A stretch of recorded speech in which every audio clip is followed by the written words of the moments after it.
On est à Paris. Paris, c'est pas simplement le périphérique, les pots d'échappement, les cheminées d'usine et tout ce qu'on peut imaginer qui pue. C'est aussi des endroits extraordinaires. Et on est ici au parc floral de Vincennes, dit de Paris maintenant. Et vous voyez, regardez des arbres. Tenez, là on a un cédréla de Chine. C'est pas beau ça? Il est rose comme vous le voyez parce que c'est un flamingo. C'est la variété qui veut ça. C'est extraordinaire. Après, il va redevenir vert, hein, évidemment. Il se confondra avec les autres. Et alors maintenant, on passe au hêtre pourpre. Alors vous voyez, là aussi, il est beau. Il vient de faire ses feuilles nouvelles. Et regardez comment, dans la hauteur, il est tout rouge. Vous voyez, on a un dégradé de couleur. On a même du vert au milieu. Mais là, c'est un peu des squatteurs, là, qui ne devraient pas être là, mais c'est pas grave. Vous voyez, c'est quand même beau. Hein. Voilà, pour pénétrer dans ce jardin, eh ben, on va emprunter la porte. Remarquez, on pourrait aussi bien passer autour. Hein. Mais c'est pas un problème. Mais voilà. Donc suivez-moi, on va aller voir ce qu'on va avoir. Alors ça, dans des rhubarbes géantes, ce sont des gunéras. C'est magnifique, ça fait des feuilles énormes. Tu vois? Voilà, c'est des spirées, ça, je crois. Oh, c'est beau. Alors ce qui compte beaucoup, c'est la pollinisation également, hein, pour tous les végétaux. Regardez ici, toute une bordure de spirées vanouti. Regardez si c'est pas beau. C'est magnifique. C'est d'une légèreté, c'est d'une beauté. Et c'est vraiment la période pour les admirer. Hein. Début du printemps, ça sent vraiment, vraiment les beaux jours. Tu l'as eu? C'était le vol d'une grue cendrée. Pas trop de couleurs en ce moment, mais quand même, regardez ce massif d'azalée mollis. C'est de l'azalée qui fleurit quand même tôt, qui résiste tout l'hiver et qui fleurit dès maintenant. Vous voyez, ce dégradé de rose de rouge, c'est vraiment très joli. Voilà, alors ici, un Cercis silicastrum, beaucoup plus connu sous le nom de arbre de Judée. Alors voilà un arbre qui a une caractéristique aussi particulière, il fait ses fleurs, et une fois que ses fleurs sont en fin de floraison, comme vous le voyez là, il commence à faire les feuilles, uniquement après les fleurs. Alors ici les Equisetum, Equisetum c'est de la prêle japonaise, vous voyez, ça fait des trucs, ça ressemble un peu à du bambou, mais c'est pas du tout du bambou, et ça pousse bien dans les endroits frais, le long des bords comme là, vous êtes sur le bord d'un cours d'eau, mais pas seulement, si vous les plantez dans votre jardin, arrosez-les souvent et vous en aurez, c'est du plus bel effet, je trouve. Un orme polyflora, c'est-à-dire poviflora, c'est un ulmus.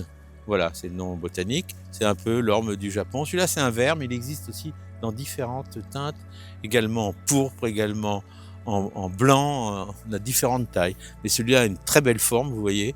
Il est à sa taille adulte, là. Voilà, pivoine arbusive. Elles sont magnifiques, hein, regardez ça. Et des jaunes, c'est exceptionnel. C'est quelque chose qu'on voit vraiment assez rarement. Hein. Donc c'est la variété, je la vérifie, c'est la Lutea. Oui, Paeonia, c'est donc la pivoine. Là, je suis parmi le saule Akura nishiki, le Salix Akura nishiki, c'est-à-dire le saule crevette. Donc on l'appelle saule crevette parce que justement, on a des petites crevettes roses au bout de chaque inflorescence. C'est magnifique et c'est très très joli. Là, ça commence tout juste à se mettre dans ces couleurs-là. Et vous voyez, c'est encore en bouton. Mais c'est vraiment tout le début du printemps. Ça donne vraiment un effet vraiment printanier, léger, très agréable. Voilà, alors on rentre dans la forêt de bambou. Là, ça va être très intime. Vous voyez, on a des cannes vertes, on a des cannes jaunes. Plus loin, on a des cannes noires. On a un peu tout. Donc, c'est vrai que le fait de vouloir panacher tout ça, alors attention au rhizome, hein, évidemment, le bambou est très traçant. Donc, on fait des barrières anti-rhizome. Pas toujours suffisante d'ailleurs, mais pour éviter que ça se propage trop loin. Oh là là.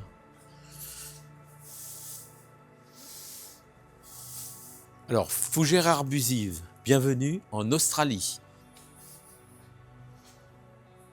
Là, on rentre dans la serre au bonsaï. Alors, la serre au bonsaï, chaud et humide. Donc, c'est très important. On a différentes espèces, des sujets qui sont quand même déjà très âgés, comme vous pouvez le voir. Il faut parfois rempoter. Opération extrêmement délicate. Vous avez des racines apparentes ici, comme ça. C'est une autre technique. Hein. Vous avez beaucoup de techniques. Et alors, il y a, comme partout, des gens sans scrupules.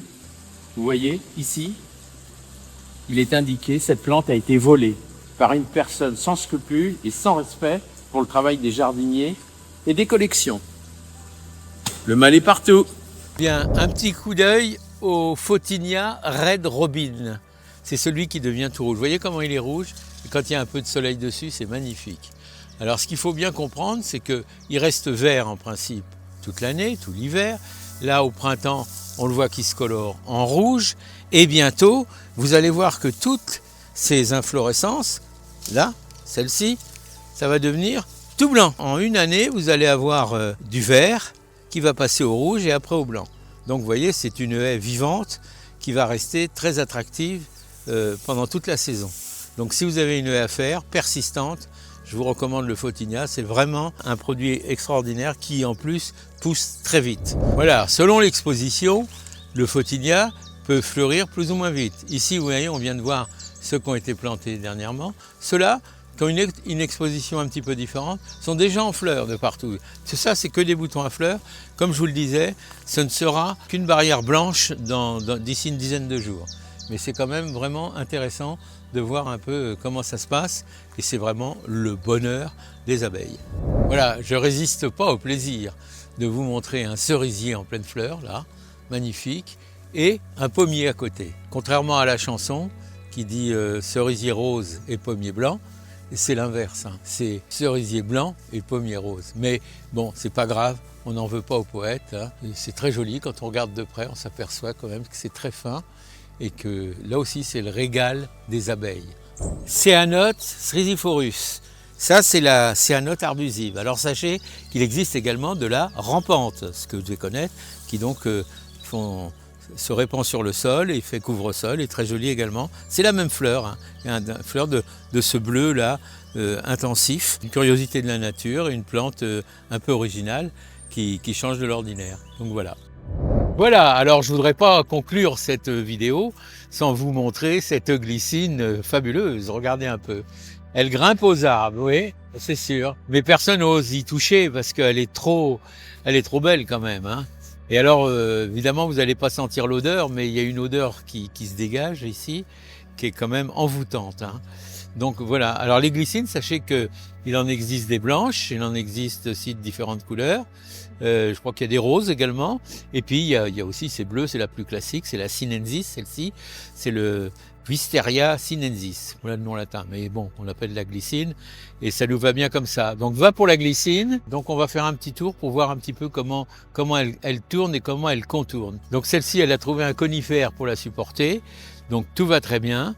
Les racines, faites-moi confiance, ça doit être important. Mais là, c'est pas trop problématique parce qu'on l'a pas mis, elle n'a pas été plantée trop près de la maison. Mais quand on plante une glycine trop près des maisons, eh bien, soyez très prudents parce que le système racinaire finit par soulever jusqu'aux fondations, jusqu'à la terrasse et être près de la terrasse. Donc, vous voyez autant de précautions qu'il va falloir prendre si vous plantez de la glycine. Mais c'est quand même fabuleux de voir. Oh, mais l'odeur, c'est impressionnant, hein. Mais là, c'est normal, elle est en pleine fleur. On est quoi, en mi-avril, on a vu une vague de chaleur là, donc du coup, elle a fleuri énormément. Bon, voilà ce que je voulais vous dire au sujet des glycines. Voilà, alors je voulais aussi vous attirer votre attention sur les Crataegus. Tenez, regardez de près, c'est magnifique, cette finesse. Crataegus, c'est-à-dire aubépine, hein. C'est de l'aubépine.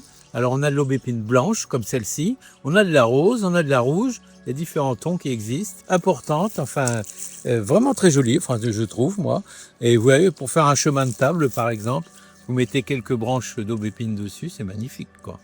Donc je vous invite à méditer tout ça, voilà, j'en ai un, elle est un peu haute hein, pour atteindre les branches du haut, mais c'est quand même très joli. Et donc voilà, ça c'est aussi encore un plan que je voulais vous communiquer avant de nous séparer et de vous dire à bientôt!